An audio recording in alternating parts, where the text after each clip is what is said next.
Thank you and welcome to the show this morning. The topic this morning is the illusion of inclusion.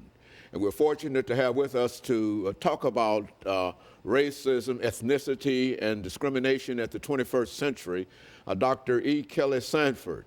Dr. Sanford is a professor at Tennessee State University. And Dr. Sanford, let me welcome you to the show this morning and tell you how delighted we are to have you here to talk about what I consider to be a very, very important topic. And I think it's a topic that it's your title, your topic, and all of that. And so we want to talk about, as you indicated, the illusion of inclusion, you see, and the persistence of racism and discrimination in the 21st century. And let's have you to begin that by giving us some information in reference to your background, your education, and some of your experiences, and then we'll get into the illusion of inclusion. Well, thank you, Dr. Haynes. It's always a pleasure to be here with you. I am, again, E. KSanford, professor of Tennessee State University, Department of Sociology. My earlier background, my postdoc was at Penn State in State College, Pennsylvania, where I dealt with the elderly. Prior to that, I was at, and very proud of, Howard University in Washington, D.C., where I did my PhD, my doctorate degree. There, it was very much related to the homeless. And I was very proud to work with those inequalities that exist within our society and looking at homelessness.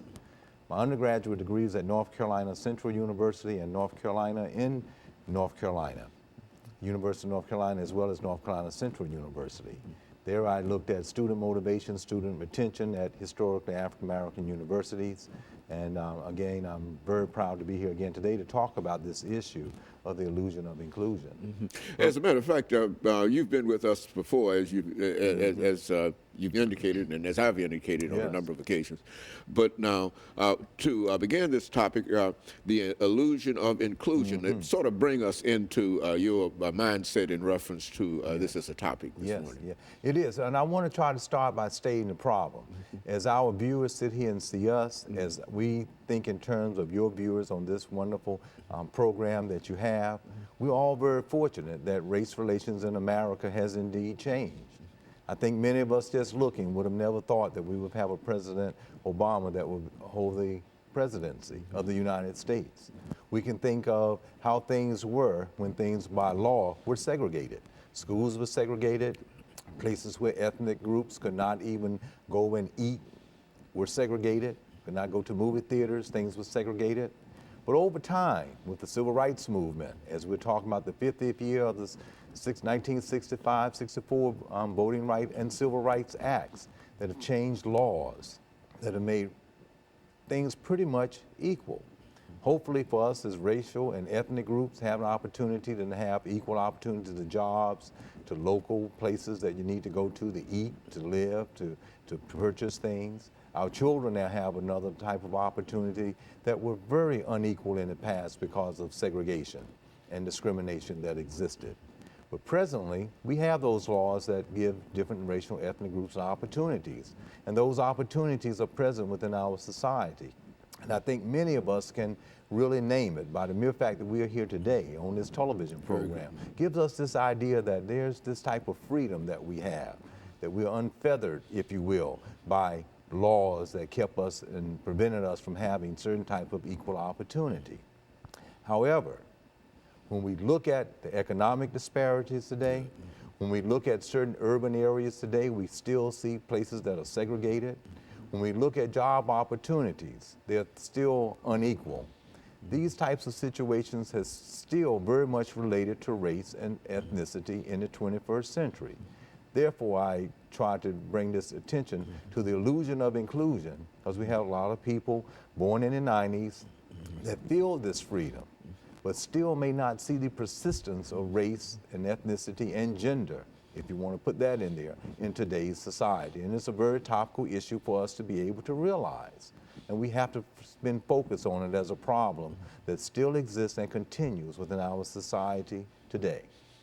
So race, when you think of it, is really a fundamental part of our social structure, of our institutions that make up society, such as family, such as economics, such as the military, such as health, such as science. all of the major institutions, such as government and politics, still very much a part of an institutionalized way that race and ethnicity still persists. It still persists even in the 21st century. And of course, Dr. Sanford, let us take this first commercial break, and then we'll come back and we'll develop this topic later. And let me encourage our audience to that we'll be back with you following this very, very short commercial break.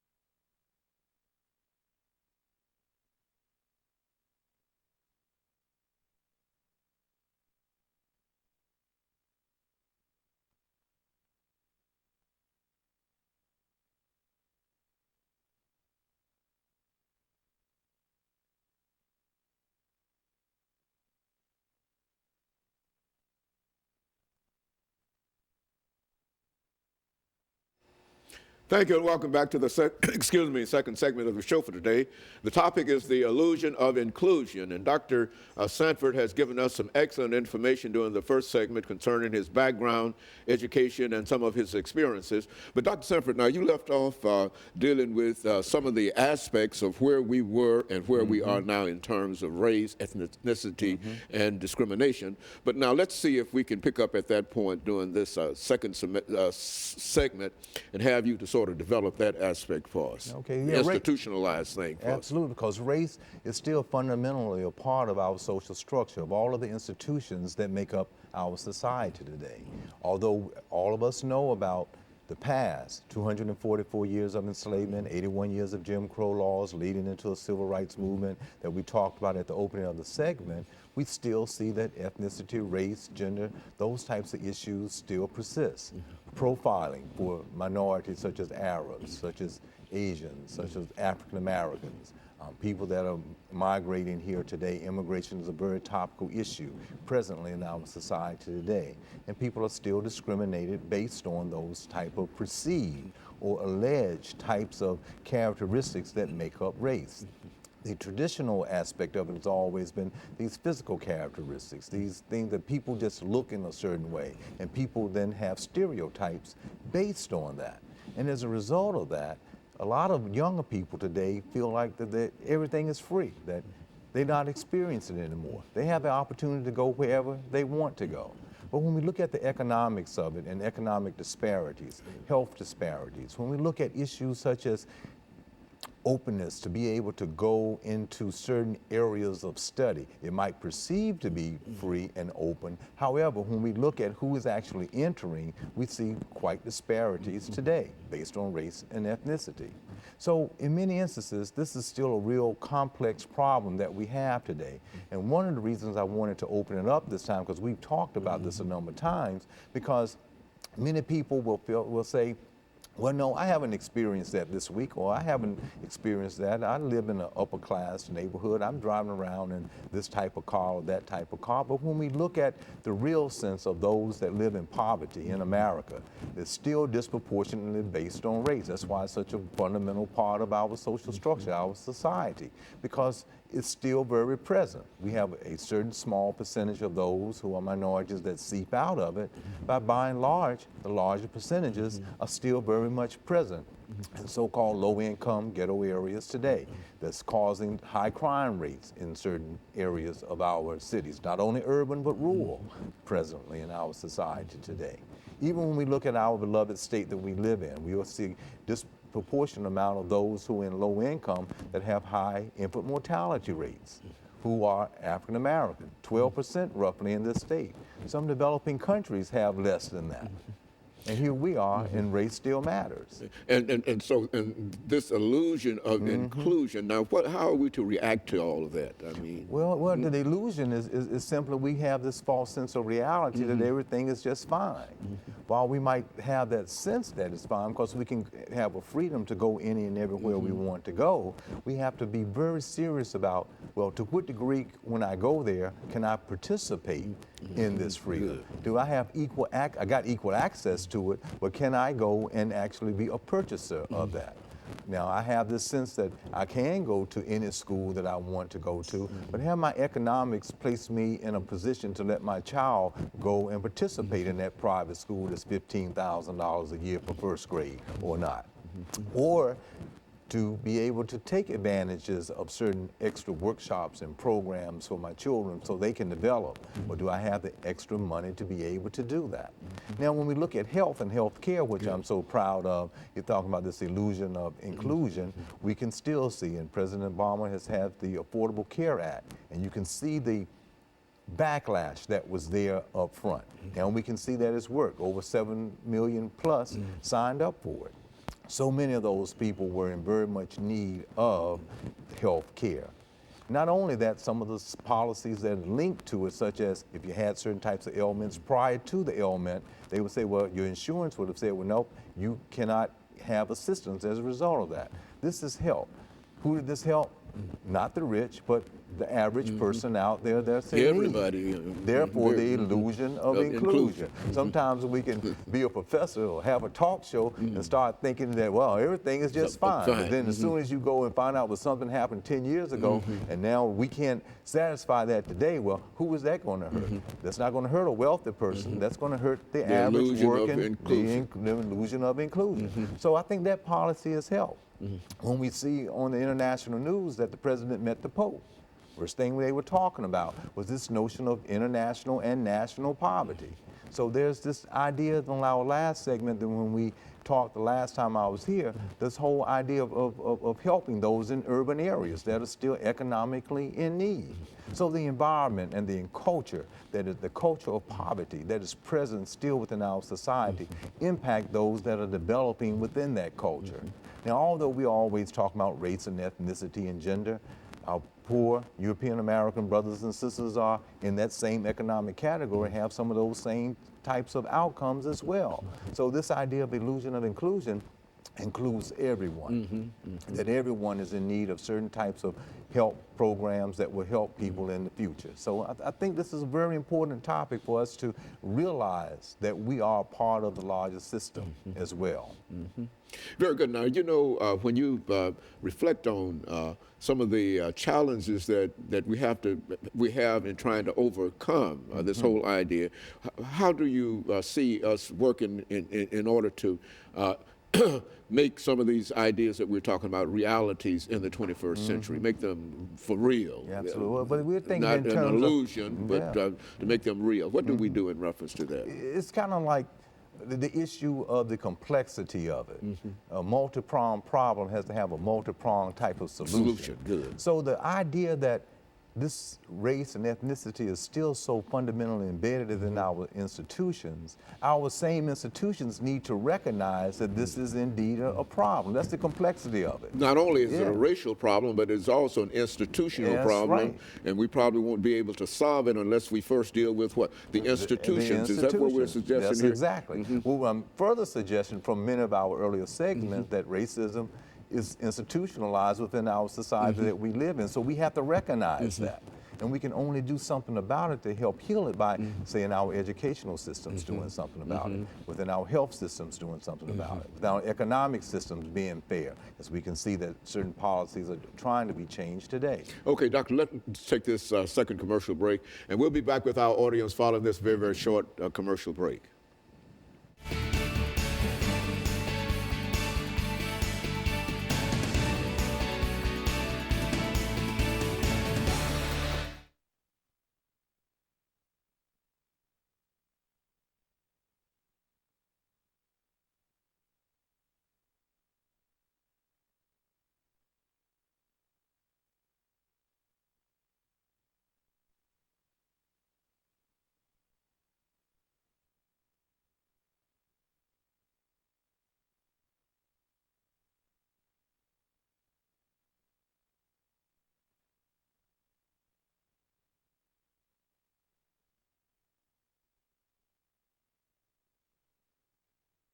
again, college level, to do maybe touch on it.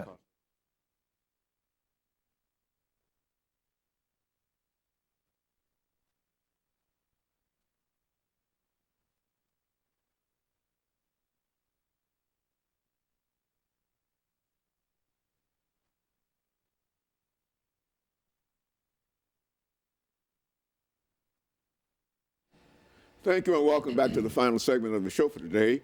We're talking to Professor KSanford from Tennessee State University, and the topic is the illusion of inclusion, the persistence of racism, discrimination, and ethnicity in the 21st century. And he's given us some excellent information dealing with some of the aspects of this as a problem within our institutions. And so, Doctor, let's see if we can pick up and have you to not only continue talking about the illusion, but help us to come around to what we might be able to do dealing with this as an issue. Okay. Yeah, and as we said on the last segment, I think it's all institutionalized. For instance, one of our other main institutions that make up the social structure of society in which we live in is that of law, government, and politics. So when we think in terms of law, we're thinking about how those within disparities, within low-income areas are disproportionately in prison, for instance, than others. Here in the United States, the most developed, highly industrialized,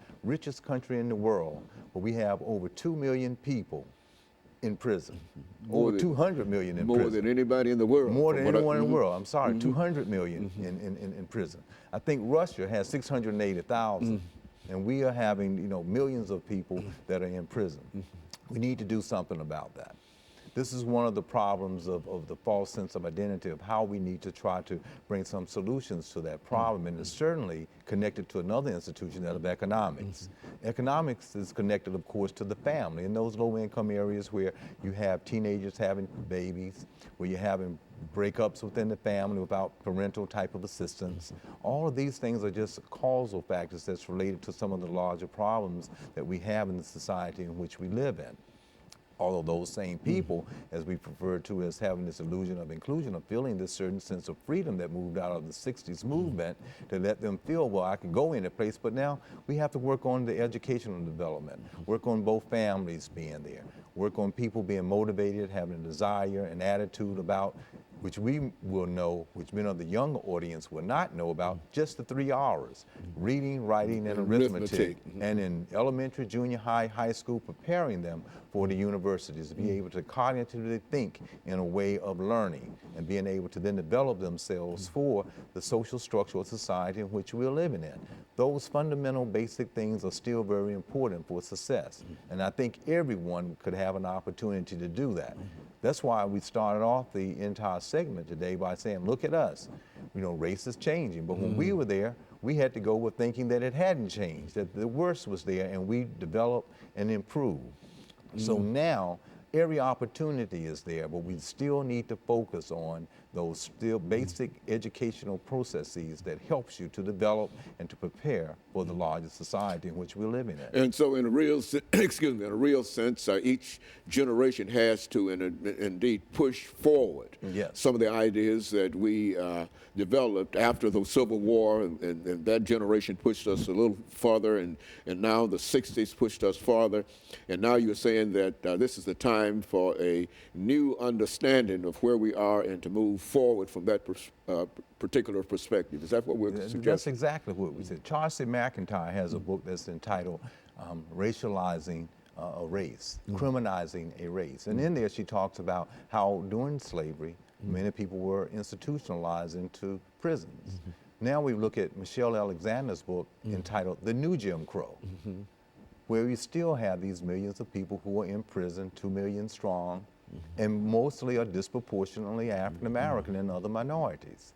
So how do we look at sentencing within our institution of the law to say that some people who might have a very limited amount of something that is indeed illegal, but are placed in prison for a long period of time, and when they get out, are stigmatized by that, maybe when they were teenagers, of having 3 pieces of crack cocaine, or some marijuana, and then presently stand in and then can't get out and have their voting rights again, cannot get equal access to job opportunities. So therefore will have a recidivism rate of re-entering prison because of trying to make ends meet within the system that has gone forth.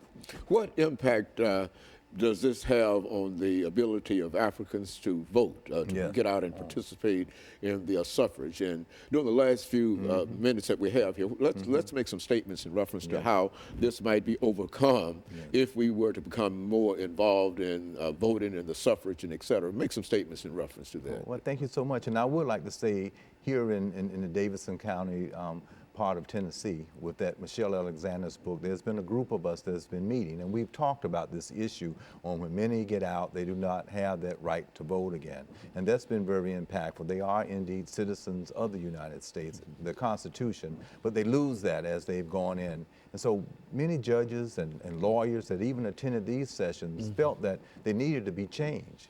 But given the present legislation under those particular laws right now, they are kind of forced, although they might morally feel that it's wrong, are forced to look at those guidelines and then act accordingly.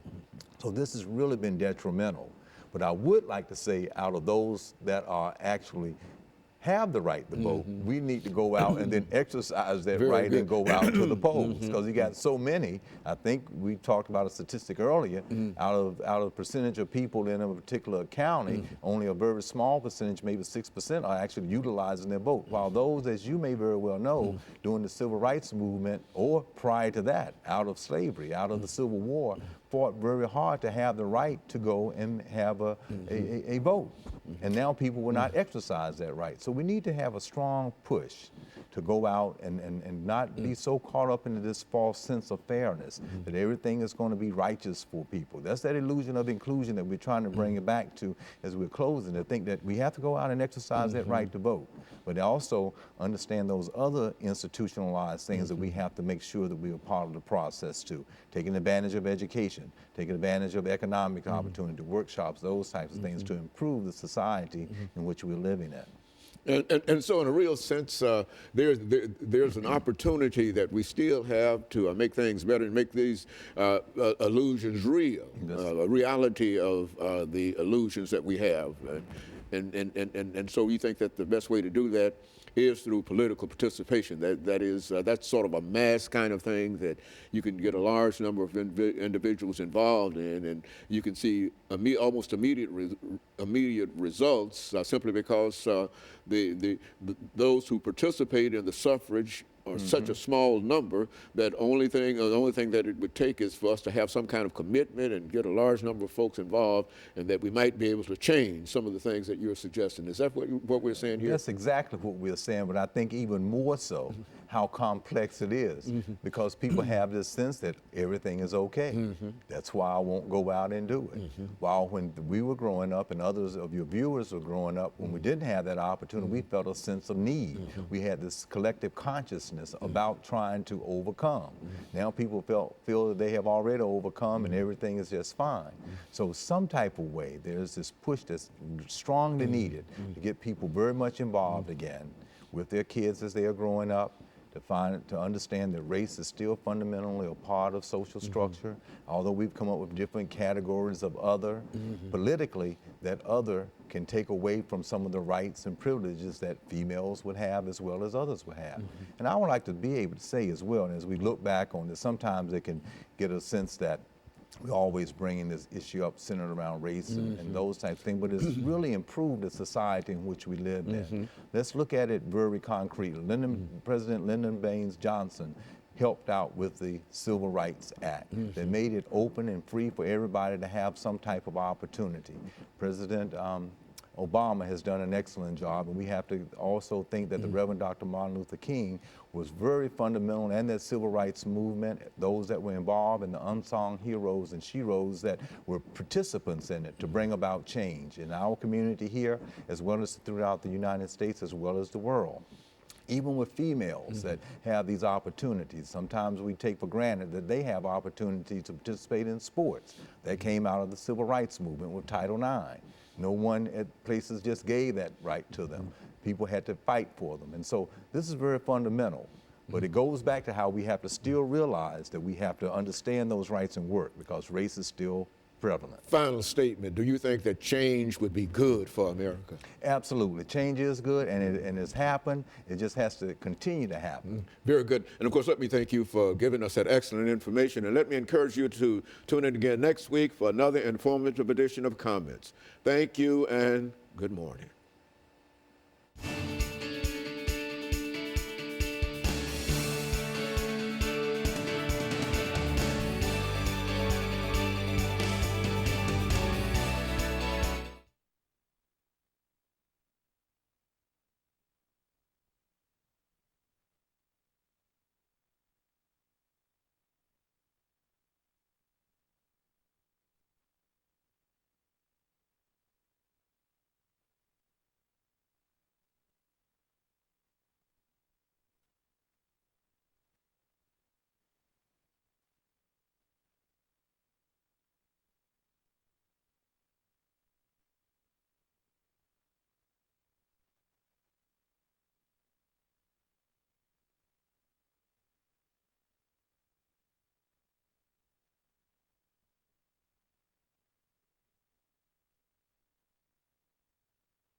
do is tuck all the cables. Okay. And see your clip is right here. Okay. How Do about? you have a jacket pocket? I mean, the pocket. Yeah, here we go. That's what I'm looking Okay. for. There we go. You are going to be fine. After all this fidgeting, it will be fine. I guess without notes, I don't really need my No, you don't need it. glasses. So I won't need my glasses. What we're going to do, it's a 30-minute show. Mm. All right. The first segment is 6 minutes. And it's just, Director said go ahead and close your jacket. Okay. the first segment is 6 minutes. All right. And during that first segment, we're going to talk about background, education, and experience. Okay. Now, that'll be 6 minutes. And what you do, you look at me. Okay. And don't move your chair. See, because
thank you and welcome to the show this morning.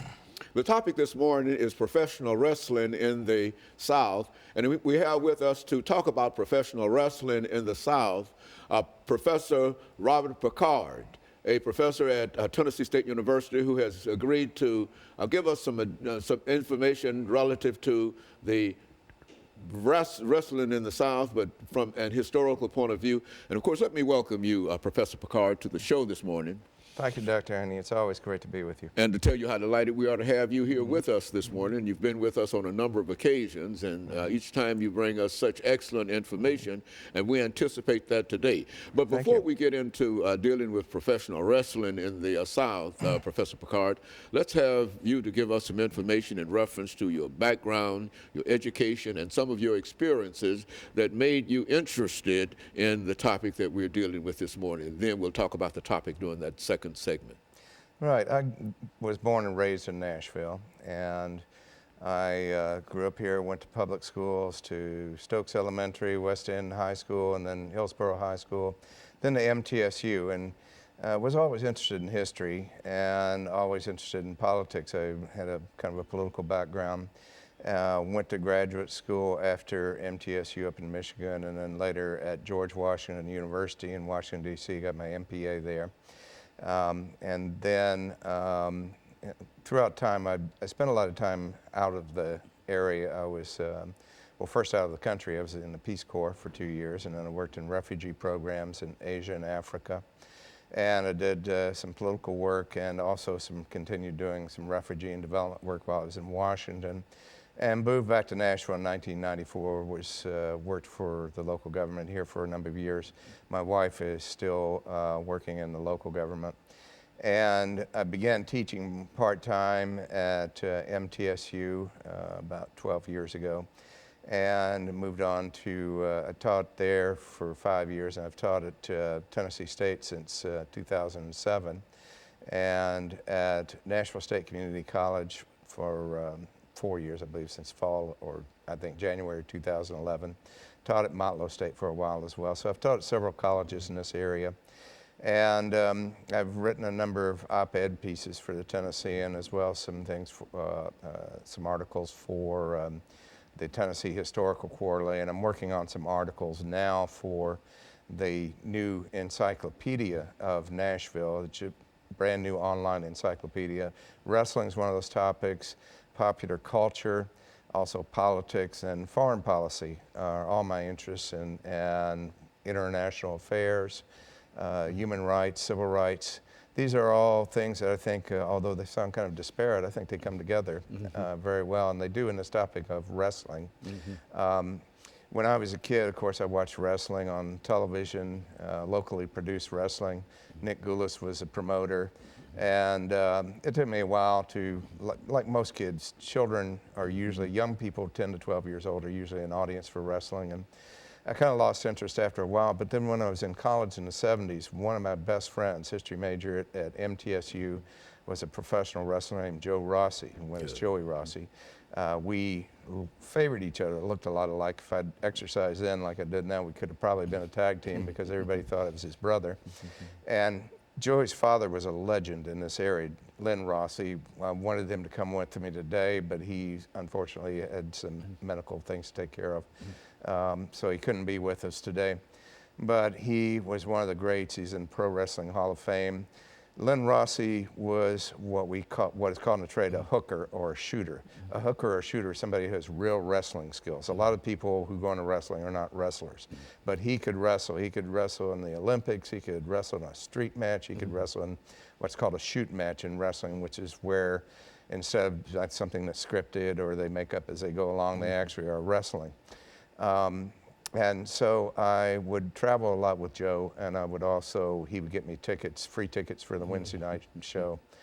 And so that's how I became interested in wrestling initially, and nobody was writing. And today, you know, at that time, wrestling was kind of seen as kind of low class or entertainment or, how would you say it, lowbrow entertainment. And today it's big business.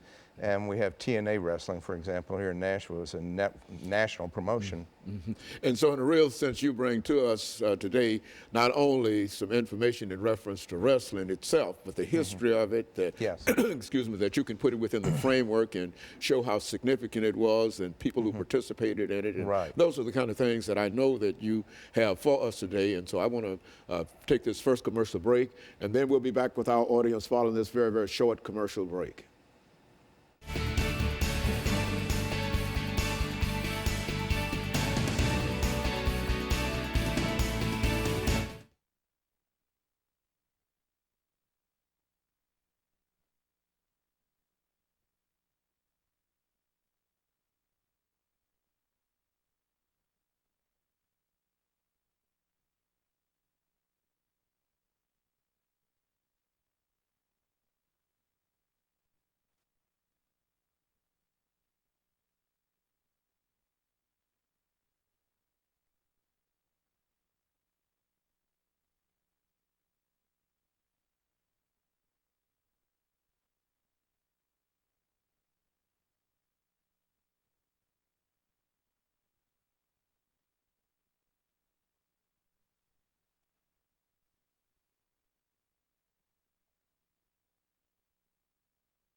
Thank you and welcome back to the second segment of the show for today.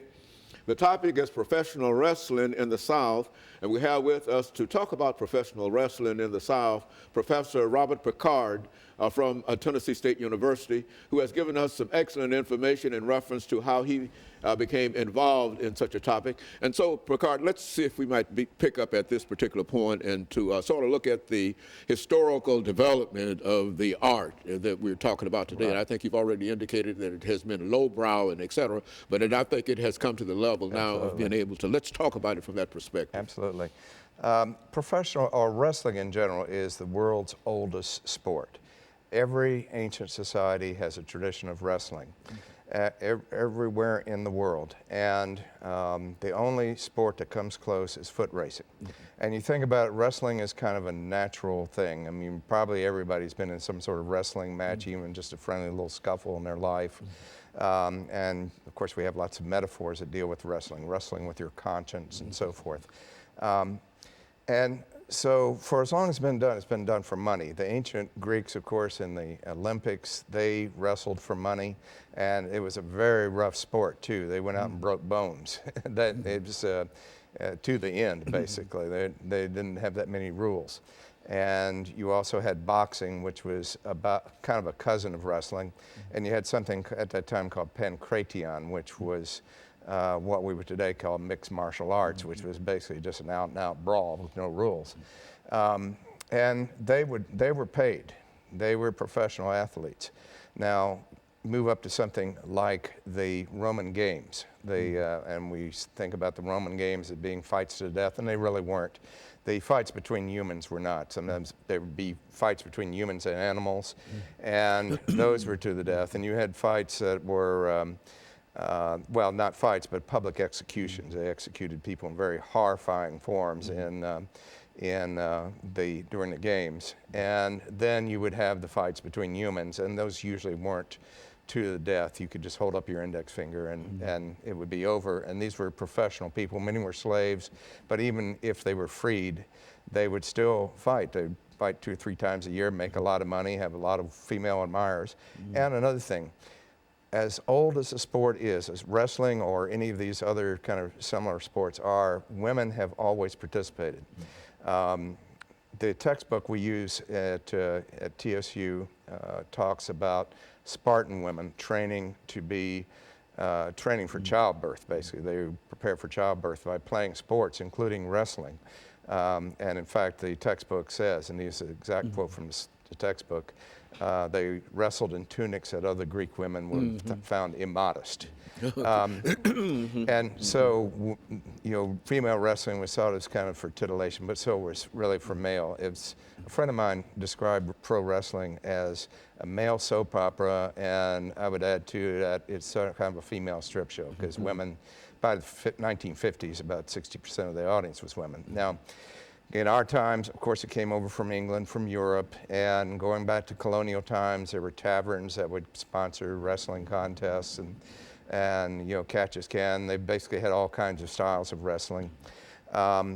8 of our presidents were wrestlers at one time, and many of them for money. I'm not sure about Washington. Washington did wrestle. I'm not sure if he did for money, probably. But most prominently, Abraham Lincoln, our most revered president, wrestled in over 300 matches, most of them for money. So you might say it's accurate to say he was a professional wrestler. Who would have thought it? But go on, yes. During the Civil War, of course, like in all wars, men are not always engaged in combat, so their superior officers organized sports. One was the newest sport, baseball at the time, but the one was the oldest sport, and the New England style kind of caught on around the country. And after that, there would be pro wrestling contests. By the turn of the century, pro wrestling was a legitimate sport, but it got kind of dull because men would get each other in headlocks, and they would have headlocks that go on for hours, and people were just dull. They were bored by this. And at about the same time, you had these carnival attraction shows called shows. And they would feature these carnival hucksters would have wrestlers, and they'd say things like, well, we got a wrestler here, he'll take on anybody in the audience. A guy would say, hey, I'll wrestle that guy, a local guy, and it turns out he's actually a wrestler, and they're working together to produce an exciting show. Now, at the turn of the teens, there were all kinds of what were called hippodroming scandals, which meant that all sports were rigged. Just about all. You had scandals. You had the great Say It Ain't So, Joe scandal in 1919. Horse races were rigged. Everything was rigged. Boxing, particularly. During the 1920s, you had Jack Dempsey had all these grudge matches, and wrestling got the grudge match idea from boxing. Wrestling just kind of stayed that way, and in the 1920s, these carnival show types, people like Jack Pfeffer, who was an immigrant, Jewish immigrant from Poland, came in and just turned it into the show. They were selling entertainment. And they would hire people who were not wrestlers, people like football players or guys who were just handsome. And of course, women's wrestling, there would be a women's match, just like in ancient gladiatorial contests. There would usually be fights between wives of senators there. So, and you'd have midgets and all these other things coming. And two major things came along. One is the concept of heels versus baby faces. Baby faces were the heroes. The heels were the villains, the bad guys. The heels versus baby faces, or sometimes they just call them the faces. And then the other was a tag team contest, initially called Australian Tag Team. Now, they would usually, the tag team contests, who'd have some outside interference, someone come in, hit somebody with a chair or whatever, and set up things for a grudge match for the next week. And everybody get a big show, and they got their money's worth. Now, wrestling almost died out during World War II. Women kind of carried on wrestling then, and then they died out. But then 1950s, we have this new kid on the block called television. And the networks want time, but regular sports, it was difficult to show on television at that time, like baseball and so forth. So wrestling became big, and boxing. Each network, there were 4 networks at the time, and all of them had 2-hour wrestling shows and 2-hour boxing shows. And usually the wrestling shows would always have a women's match. They were real popular.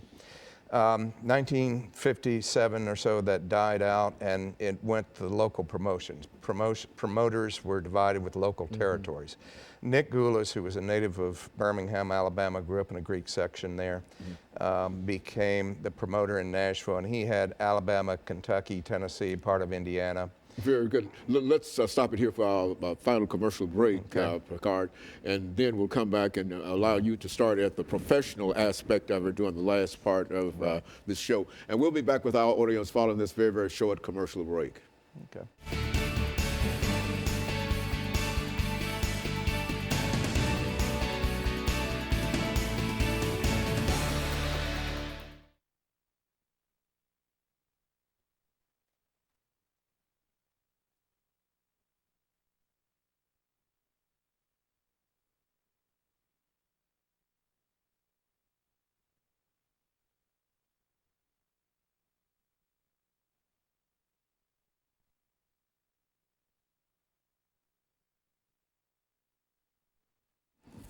Thank you and welcome back to the final segment of the show for today. We're talking to Professor Robert Picard from Tennessee State University, and he's given us some information about professional wrestling in the South. He's already given us some very, very good information dealing with a good background to get you into what we call, Professor Picard, professional wrestling in the South and the impact that this sport had upon the population at the period. Right. Now, as I said, they moved to local promotions there and local television. And our local, it was Channel 8 at the time, it's now Channel 2, had the first local wrestling show sponsored by Nick Goulas, paid for by Harold L. Shire, who owned a jewelry store downtown. And they developed their own star. Basically, Saturday afternoon wrestling was an infomercial, the first infomercial, and they'd usually have some dastardly deed by the heel would come in and hit somebody with the head or whatever, and they had announced a big grudge match on Tuesday night or Wednesday night in Nashville, and they had the same grudge matches in Louisville and Chattanooga and so forth. You had, Goulas had some people who became legends. Jackie Fargo, whose real name was well, I'll think of it in a minute, but Harold Faggart. Can you imagine growing up with a name like Harold Faggart? No wonder he changed it to Jackie Fargo. Tojo Yamamoto, who I remember Tojo. Tojo was actually an American from Hawaii, been a Marine in World War II, but he played the awful, horrible, bad guy, Banzai, and so forth. And then the great Lynn Rossi, my friend. Now, Lynn Rossi was in a tradition of the shooter or the hooker. People could actually wrestle, and they would always be the champions. The promoters wanted these people as champions because there was a big match back in the 1920s. A very good wrestler was supposed to lose, and he got tired of this, so he just double-crossed and won the match when he wasn't supposed to. So Lou Thez, probably the greatest American wrestler of all time, kind of epitomized this, and Lynn Rossi epitomized this. And so Lynn Rossi became a major star. He was champion for 7 years until he had an accident in 1972. His son, of course, was my good friend. 1963, they needed to deal with this idea of integration. The audience fans at that time, people who made up the largest part of the audience were the very young, the very old, minorities, and blue-collar workers. Blacks, as I'm sure you know, were segregated off into separate but unequal sections. There were some wrestlers just like this. One of the heels, Gorilla Monsoon, was outspoken against us. Here are some of our best fans. We're putting them in the worst seating. And bad guys, the heels would come out as part of their act. They would go out and blow kisses to the black section, which would get everybody mad. Well, Lynn had an idea. Let's take this. You had blacks in matches, but they were in separate, segregated matches. Let's have an integrated match, and let's do it in, of all places, Birmingham. And I don't have to tell you how Birmingham was in 1963. It was just civil war there. It was civil rights then. Civil war and civil rights. I mean, people were traveling around with guns and so forth. So in classic fashion, Lynn Rossi got into trouble on a wrestling match on Saturday television, and two guys were beating him up, and Bearcat Brown comes out to intervene in the match. They announced a big grudge match on Monday night in Birmingham. Bearcat Brown was this black right, man. He's a black wrestler. Yeah, good. And that was his real name, by the way. And so as soon as they announced the match, the Ku Klux Klan made a death threat, said they were going to bomb the stadium. And they went ahead with the match. They knew that they were going to bomb a stadium full of white people and black people, but everybody's a little nervous. One of the wrestlers, Saul Weingroff, said to Gulas that night, said, "Nick, you're a Greek, I'm a Jew, Tojo's a Jap, Lynn's Italian, Bearcat's a Negro. There's no way they're not going to bomb us." But in fact, the match came off, and Bearcat and Rossi became major stars all over the South. They toured every county in Alabama. They went all over Kentucky in years. And then after Lynn had his accident, he worked with, Bearcat teamed with Joey Rossi, and they were big stars. So somebody told me after I wrote that article that was in the Tennessean about this, one of my colleagues at Nashville State came up to me and said, "You know, I saw your article there, and I grew up in South Carolina, and they said they brought the black wrestlers in as war heroes. They made them war heroes, and that's how they brought them in. And eventually, when it was a sign of progress for black wrestlers to be the heels, to be the bad guys." I wanted to tell you one thing. I've become a fan recently of a wrestler, and I don't follow wrestling a whole lot these days, but I found one that is very much in the tradition of Lou Thez and Lynn Rossi. And she is a woman. Her name is Sarah Stock. She's from Winnipeg in Canada.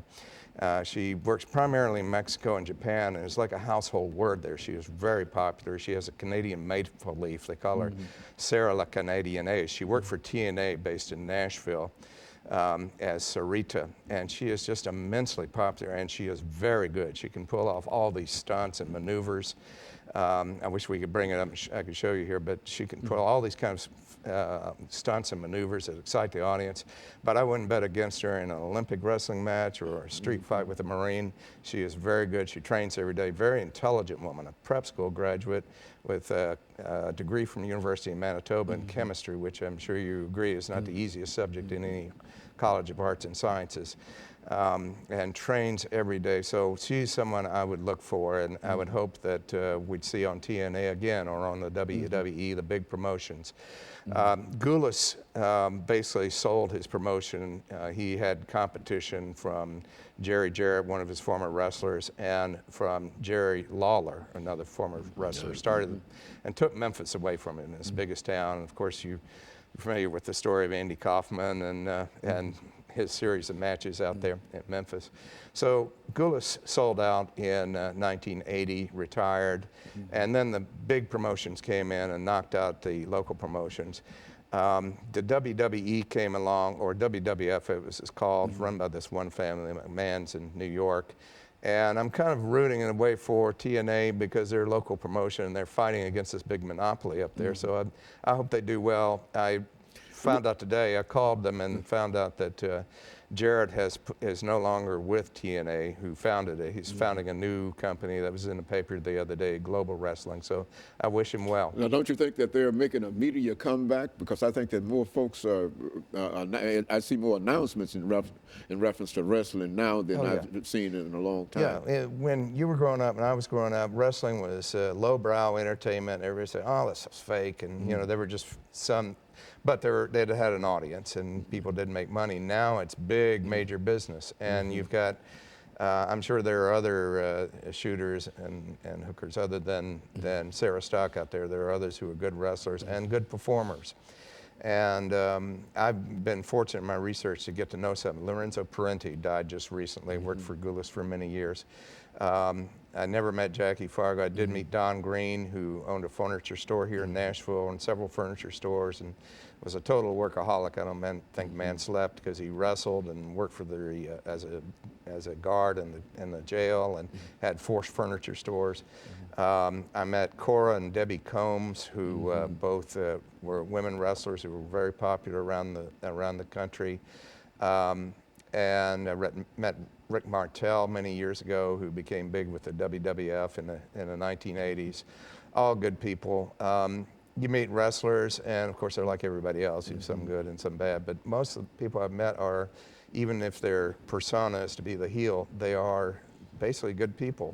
You got to kind of take their stories with a grain of salt, because sometimes they'll tell you They've got a lot of stories to tell. They got a lot of stories, and some of them are just like with anybody else. Some of them are fantasy, but it's an interesting story, and wrestling is a story. It's like my friend said, a male soap opera, and I'll say a female strip show too. And it's a story within itself. I think, as you've demonstrated here today, that it's very, very important, and it's something that we might see and never really reflect upon how it got to be where it is. And I think that you've given us an excellent idea in terms of where we are now in reference to the sport. Let me recommend a good book. There's a history of professional wrestling. I meant to look up the author's name. I forgot, but we've got it at the TSU library. It's called Ringside, and there's a good film called Lipstick and Dynamite, which is a history. It's a documentary on women in wrestling. Very good. And let me thank you for bringing that excellent information to us, Professor Picard. And let me encourage our audience to tune in again next week for another informative edition of Comments. Thank you and good morning.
Thank you and welcome to the show this morning.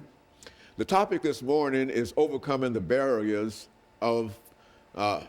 Overcoming the barriers of foster care. And of course, we have with us to talk about overcoming the barriers of foster care, Pastor Kay Walker, and with Pastor Kay Walker is Miss Brenda Redmond and Miss Karen Sparks. And of course, let me welcome you, Pastor Walker, to the show this morning, as well as Ms. Redmond and Ms. Sparks. And I stumbled when we came out of the gate here, primarily because I was not sure whether we were talking about foster care or child care. I think we talk about all of these different topics. But of course, you've been with us and you've given us quite a lot of information. And I think you have with you two persons today to talk about some of the barriers in child care. Foster care, why don't you give us some information about the two of them, and then they'll be able to give us some short statements in reference to their background, education, and whatnot, and then we'll come back in that second segment and we'll start off with foster care. Let's start off from that perspective. Okay, Dr. Haney, first of all, thank you for allowing us to come on your show and talk about some issues that I think are very important, some things that I found out recently through talking to one of the guests here, Ms. Brenda Redmond, about foster care and what happens to children after they come out of foster care. So I'm here, with them to talk with you about this, and let our audience know what's really going on in the foster care system and what happens with the youth after they leave out of that system. And we have Ms. Brenda Redmond. She's here. She's the founder and the executive director, and then she has Ms. Karen Sparks here with her as well. So I just want to let them tell you a little bit about themselves, because I think they know more about themselves than I do. Okay, well, Mr. Redmond, let's start off with you, and let's have you to give us some statements in reference to your background, education, and experiences. And Ms. Sparks will do essentially the same thing, and we'll be out of this first 6-minute segment, and then we can get into foster care. Okay, my name is Brenda Redmond, and thank you again for having us on your show. My name is Brenda Redmond, and I am the executive director and founder of Starting Point Project Incorporated. We are a career, educational, and vocational service for youth that have exited the foster or are exiting the foster care system. I hold an undergraduate degree from Indiana University in history. I have a graduate certificate in nonprofit management, and I also have a master's degree from Trevecca in education. This program was essentially founded to be a bridge and a gap in services to youth that that needs a little extra arm and a leg when they exit the foster care system. Ms. Sparks, what about you, Ms. Karen Sparks? Yes, I'm Mrs. Karen Sparks, and I'm happy to be here as well. And I'm a native Nashvilleian. I was educated in Metro Public Schools, a graduate of Tennessee State University and Trevecca Nazarene University. And I've been an educator in Metro Public Schools for 35 years. And I became interested in being a board member of Starting Point Project, Inc. through my friend and former co-worker, Brenda Redmond. And I am on the board, as I said, and also I'm over the hospitality program that we hope to have up and running very soon. And let's start with Mr. Redmond here, because I want to ask in terms of when we talk about foster care, Ms. Redmond, what does that mean? I mean, how does the person become involved in foster care, and sort of trace that information on up for us on up through for the rest of this segment? Talk about it from that perspective. Well, as far as the kids are concerned, most likely kids come into foster care not of their own fault. Even with that in mind, a lot of the children need foster parents to help bring them through. Okay, a lot of times some people are involved in foster care, might not wish to continue with foster care after the child makes 18 years old or the child does not become adopted. And so that's when they have a difficult time between the ages of 18 and 24 navigating what will be a smooth transition into adulthood with a bumpy road, and that's where we hope to come in at. And so a foster child, foster parents are people who take in children.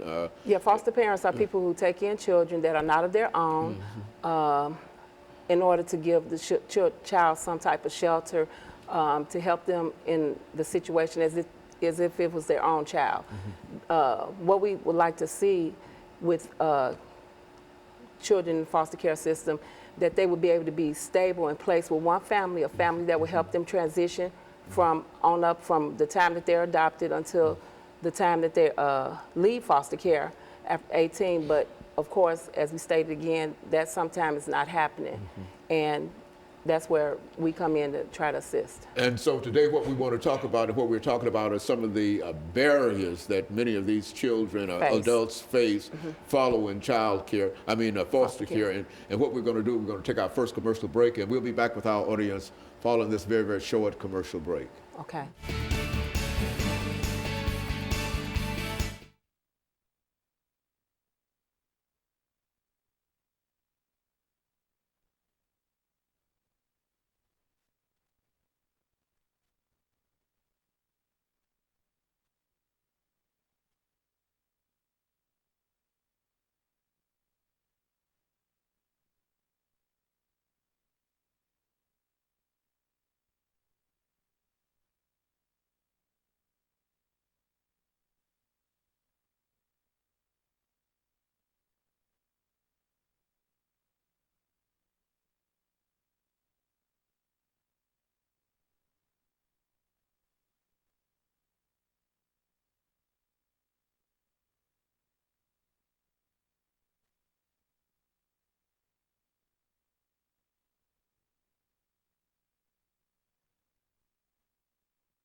Sort of give us a review in terms of that kind of information. How they I get know in. how I got involved in it. I mean, Okay. that's what we're doing. I mean, we're talking about you and then Okay. Ms. Sparks.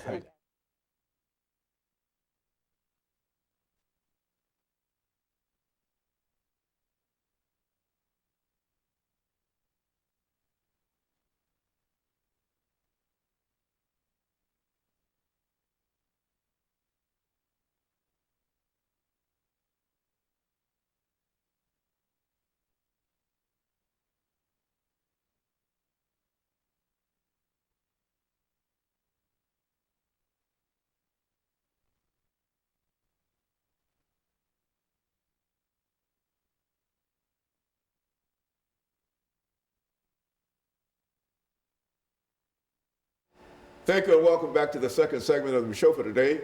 We're talking about foster care and some of the barriers that young people face and older folks as well face once they come out of foster care.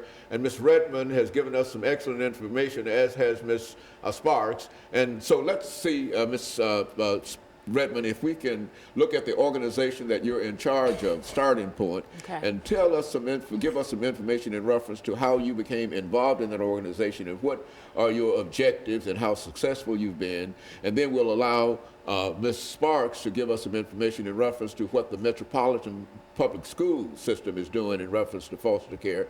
And then we'll have Pastor Walker to sort of summarize from his perspective some of the things that the two of you have been talking about dealing with foster care, and we'll get out of this second segment. Okay. And let's start with you at Starting Point. Okay, Starting Point, the idea of Starting Point was born out of a necessity of youth exiting out of foster care.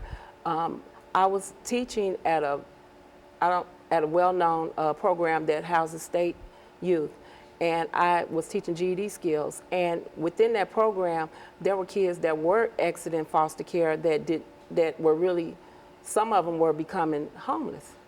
And the program is a great program, but personally, as a teacher, I knew those youth, and they would ask me things like, can they keep clothing or backpacks or whatever in my classroom, because they had to go and stay at a hotel, or they didn't have anywhere to go that night. They didn't know where they were going to be living from place to place.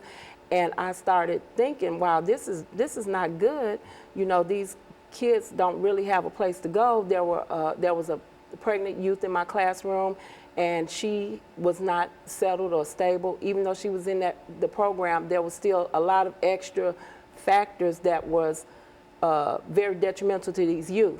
I mean, I could kind of relate to what some of them were going through. Being a teen mother myself, you know, I didn't want to see the students and the young women go through some of the same things that I had gone through as a teenager. Not that I was in foster care, but still that age group of going from adulthood, from teenagehood to adulthood. So I started